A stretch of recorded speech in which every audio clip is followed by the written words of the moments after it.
Instruksi pemakaian manekin agar berhati-hati saat melepas semua rangkaian manekin dan setelah digunakan agar disatukan kembali seperti utuh. Yang kedua adalah menghindari penggunaan tinta seperti ballpoint pada manekin, jadi manekin tidak bisa dicoret-coret. Yang ketiga adalah berhati-hati jangan sampai menjatuhkan manekin apalagi membanting. Instruksi pemakaian atau prosedur praktikum tulang. Yang pertama, diwajibkan untuk memakai handscoon. Yang kedua, hanya menyiapkan tulang yang akan dipelajari saja, misalnya tengkorak, tulang kepala. Seperti halnya pada manekin, pada tulang dilarang menggunakan ballpoint atau mencoret-coret tulang. Instruksi praktikum kadaver. Sebelum praktikum, adik-adik diwajibkan menggunakan APD seperti handscoon, jas laboratorium, name tag, terutama masker. Ini kadaver. Pada saat praktikum hanya membuka bagian kadaver yang akan dipelajari saja. Melakukan tindakan atau memotong-motong kadaver di luar pembelajaran itu sangat dilarang. Dan tidak boleh membawa bagian-bagian kadaver keluar dari ruangan praktikum.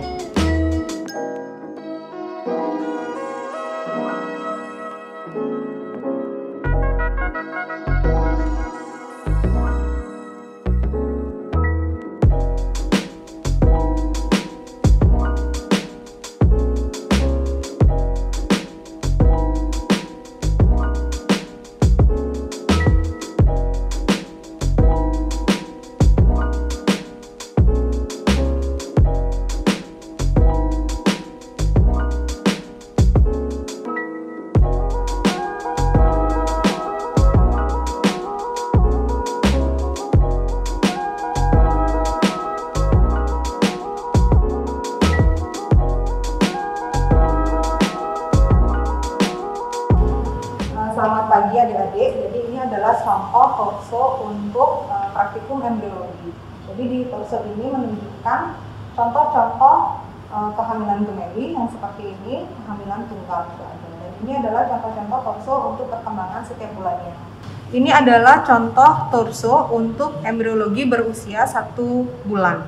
Kemudian yang ini berusia 2 bulan, yang ini berusia 3 bulan, dan yang ini 5 bulan, dan yang ini adalah 7 bulan. Jadi nanti adik-adik bisa melihat setiap perkembangan setiap bulannya. Jadi dari ukurannya, kemudian struktur-struktur anatominya, apa saja yang berkembang setiap bulannya. Dari torso ini juga adik-adik bisa mengamati kalau ini adalah contoh kehamilan gemeli, jadi kehamilan kembar. Yang ini adalah kehamilan tunggal. Di depan ini adalah contoh torso otak. Jadi kalau otak dalam dunia medis kita sebutnya cerebrum. Jadi ini contoh yang cerebrum, kemudian ini adalah cerebellum, dan ini adalah medulla spinalis. Kalau kita pecah cerebrumnya, tampilannya akan seperti ini. Nanti di praktikum kalian bisa amati struktur-struktur yang ada di otak ini. Di depan saya ini adalah contoh torso indera, ya. Jadi indera ini ada indera penghidu dan juga ada untuk penglihatan. Ya, kalau ini contoh adalah contoh dari indera penghidu. Jadi di sini kalian bisa lihat ada saraf-sarafnya, kemudian struktur-strukturnya. Jadi nanti kalian bisa amati.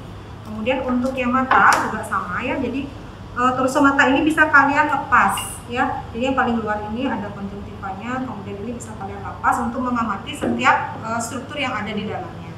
Kalau misalnya kalian ingin melihat di mana posisi mata di kepala, kalian bisa lihat ini, ya. Jadi mata ini ada di orbit, ya. Jadi kalian bisa amati itu.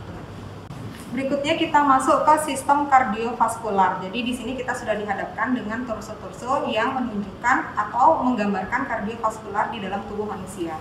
Jadi ini adalah contoh torso untuk jantung atau core bahasa Latinnya, dan disertai dengan pembuluh-pembuluh darah besarnya. Dan ini bisa kalian buka-buka deh, ya. Jadi kalau kalian mau lihat struktur di dalam core-nya, ini bisa kalian buka. Jadi kalian dapat lihat di dalamnya ini seperti apa, ya. Kemudian yang ini juga semuanya bisa dibuka, ya.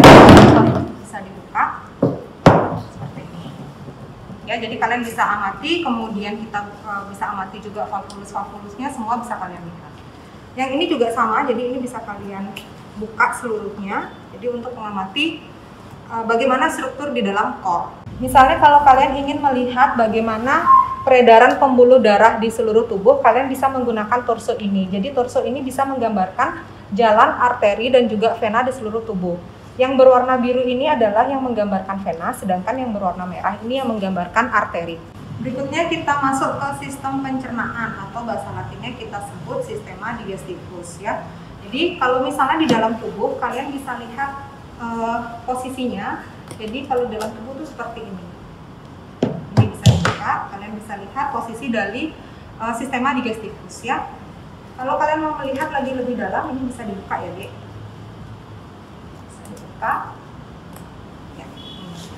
Nah, kemudian ini bisa kalian lihat ada hepar atau hati, kemudian kalian bisa lihat lambung, ya, lambung atau gaster, kemudian kalau misalnya waktu zaman SMA kalian bilangnya usus halus, usus besar. Jadi ini ada intestin atau usus halus dan usus besar atau kolon. Ya, jadi posisinya seperti ini.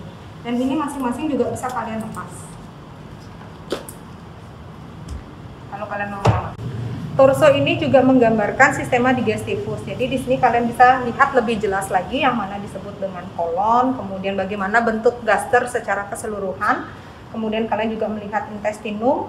Kemudian ini juga kalian bisa lihat saluran pencernaan bawah ya, atau kita sering sebut dengan rektum seperti itu ya. Rektum, kemudian yang tempat keluarnya ini anus. Ini juga posisinya di dalam tubuh atau di dalam tubuh wanita, jadi berdekatan posisi kolon ini atau usus besar ini berdekatan dengan uterus ya. Ini bisa kalian amati. Ini adalah torso untuk organ aksesorius dari sistema digestivus. Jadi organ aksesorius sistema digestivus ini terdiri dari beberapa struktur ya. Jadi ada pankreas, kemudian ada lien atau spleen, kemudian ada vesica vilea, dan ini adalah potongan dari hepar.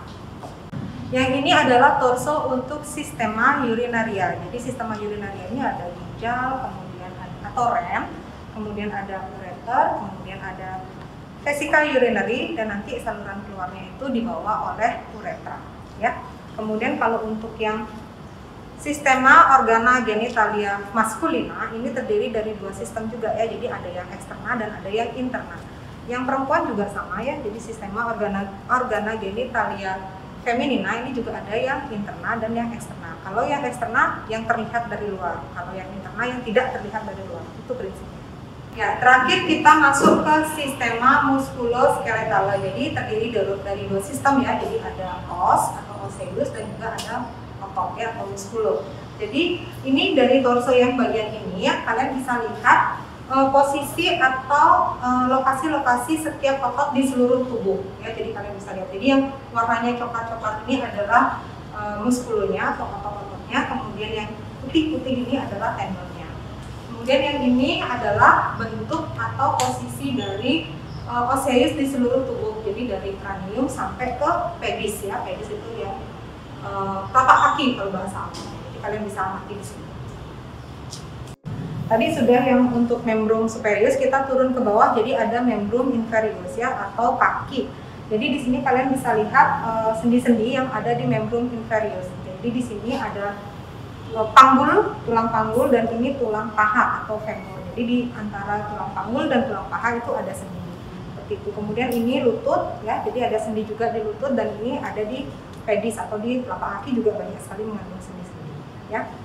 Tadi kalian sudah melihat torso, sekarang kita melihat tulang asli atau sering kita sebut dengan osseus. Jadi di sini bisa kalian lihat contoh-contoh osseus. Ini adalah osseus yang ada di membrum inferius, kemudian ini adalah osseus yang ada di membrum superius. Ini adalah tulang belakang atau vertebrae. Kemudian ini adalah costa atau iga, tulang iga. Kemudian ini adalah contoh tulang panggul ya atau pelvic. Kemudian di sini scapula. Kemudian ini adalah contoh dari kranium. Tadi kalian sudah melihat torso, sudah melihat osseus yang asli, dan sekarang ini adalah kadaver atau guru besar kalian. Jadi dari kadaver ini yang baru bisa dilihat adalah sistema muskuloskeletal.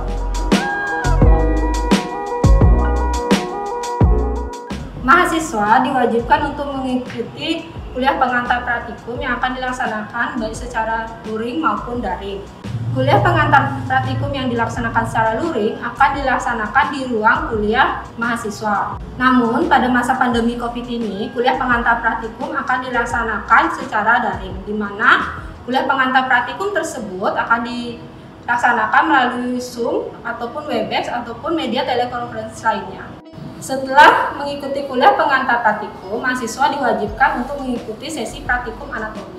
Sesi praktikum anatomi dibagi menjadi 4 sesi, di mana masing-masing sesi tersebut akan dilaksanakan selama 1–1,5 jam. Biasanya, kegiatan praktikum anatomi ini akan dilaksanakan di laboratorium anatomi. Kemudian, masing-masing sesi praktikum akan didampingi oleh 2 dosen anatomi. Apabila sesi praktikum sudah habis, mahasiswa diperkenankan untuk melanjutkan ke sesi belajar mandiri, di mana mahasiswa tersebut wajib melapor kepada laboran maupun dosen anatomi untuk meminta sesi mandiri dilaksanakan. Setelah mahasiswa melapor untuk sesi mandiri, maka sesi mandiri tersebut akan dijadwalkan oleh pihak laboratorium anatomi. Kemudian sesi mandiri akan didampingi oleh dosen anatomi maupun tutor dari pihak laboratorium anatomi. Pada pelaksanaan praktikum yang akan dilaksanakan di laboratorium anatomi, mahasiswa diwajibkan untuk menggunakan jas lab, handscoon, kemudian membawa name tag. Selanjutnya juga mahasiswa diwajibkan untuk membawa atlas anatomi dan buku catatan. Sedangkan pada masa pandemi COVID ini, kegiatan sesi praktikum anatomi tidak dapat dilaksanakan di laboratorium anatomi. Kegiatan sesi praktikum anatomi akan dilaksanakan melalui telekonferensi seperti media Zoom, Webex, Google Meet, atau lainnya. Setelah mengikuti kuliah pengantar praktikum yang dilaksanakan secara daring, mahasiswa kemudian akan mengakses video maupun link untuk mengikuti sesi praktikum pada Moodle maupun e-learning. Sebelum mengikuti sesi praktikum tersebut, mahasiswa diwajibkan untuk menganalisis video-video praktikum anatomi yang telah diupload di Moodle. Kemudian, pada sesi praktikum anatomi yang dilaksanakan secara daring, mahasiswa akan berdiskusi bersama dengan 2 dosen anatomi. Kemudian, mahasiswa juga mendapatkan kesempatan untuk bertanya terkait dengan video-video yang telah dianalisis sebelumnya. Apabila sesi praktikum anatomi secara daring telah habis, mahasiswa masih mendapatkan kesempatan untuk belajar secara mandiri, kemudian melaksanakan tanya jawab melalui tanya ahli di Moodle. Untuk evaluasi pembelajaran praktikum anatomi, mahasiswa diwajibkan untuk mengikuti ujian praktikum anatomi. Ujian praktikum anatomi ini dilaksanakan di laboratorium anatomi dengan sistem Zoom. Namun, pada masa pandemi COVID, mahasiswa akan mengikuti ujian praktikum anatomi menggunakan media seperti Google Form.